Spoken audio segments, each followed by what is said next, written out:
Hey everyone, and thanks for jumping back into the Cryptoverse. Today, we're going to talk about Bitcoin. We're going to be putting back on our on-chain analysis hat, and specifically, we're going to be looking at the Puell Multiple. If you guys like the content, make sure you subscribe to the channel, give the video a thumbs up, and check out the sale on Into the Cryptoverse Premium, which you can find a link to in the description below, or go to intothecryptoverse.com. Let's go to jump in. So occasionally we like to look at things from an on-chain perspective. Again, as always, on-chain analytics are dubious at best. Again, therefore it fits in perfectly with the content of this channel. But if you're not familiar with the Puell multiple, it was actually developed by David Puell. And essentially, what it does is it gives you a glimpse into Bitcoin's market cycles through the lens of mining profitability. Okay, so we all know that Bitcoin's proof of work, and that we have miners that are helping to secure the network by solving complex mathematical problems. And so the Puell multiple is just calculated simply by dividing the value of daily issuance denominated in US dollars and dividing that by the 360-day moving average of the daily issuance in US dollars. Okay, and you get something that looks like this, right? You get something that looks like this, and this chart is an interesting chart, especially from a market cycle bottom perspective, is it not? What you'll notice is that historic bottoms for Bitcoin have occurred when we go below a Puell multiple of zero point 0.4, right? You can see that the one in 2018 occurred at 0.303. The one in 2015, if we sort of zoom in, it occurred at around 0.312.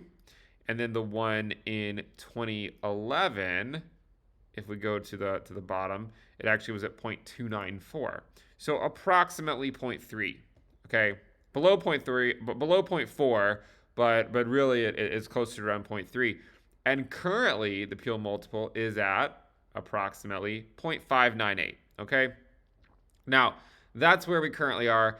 You can see it's been in a fairly systematic downtrend since February of 2021, right? Since February. So what that means is, you don't necessarily have to see the price of Bitcoin go to a lower price necessarily for this to go in a downtrend. I mean, if that were true, then when we went to 69K, this would actually have gone, would have gone higher, but it didn't. So again, it's been a long downtrend, and even if the price were to stay relatively flat for a while, you could easily understand that this indicator would in fact go down. If you don't believe me, just look at 2018. I mean, we were basically sideways from June until November, and the Puell multiple was just decreasing that entire time. Okay. Now, what's interesting though is where we currently are is lower than where we were is basically where we were at the end of 2018.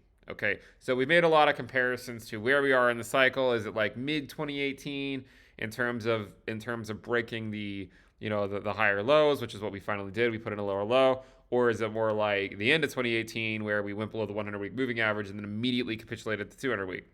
This would have you believe we're further along than perhaps, say, like the middle of 2018 based on mining profitability. And again, you can see that if this were to drop to, say, around the 0.3 level, which, again, there's no guarantees. I mean, all of this is just speculation, right? Objection, dubious speculation. It's just speculation. No one knows what's going to happen, right? No one knows.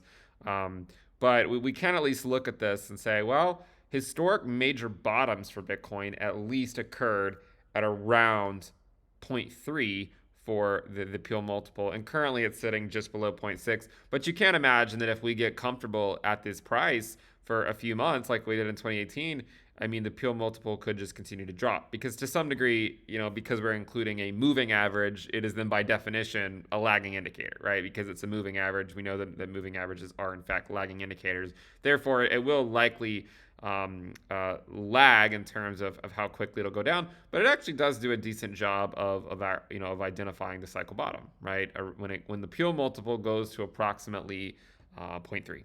Okay, so.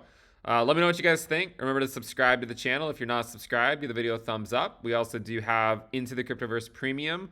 At intothecryptoverse.com, you'll get access to all sorts of charts, on-chain charts, logarithmic regression charts, ROI, derivative chart, social metric charts, etc. So lock in the lower rate into the cryptoverse.com. At the very least, make sure you subscribe, give the video a thumbs up, and click the bell icon to turn on your notifications. And I will see you guys next time. Bye.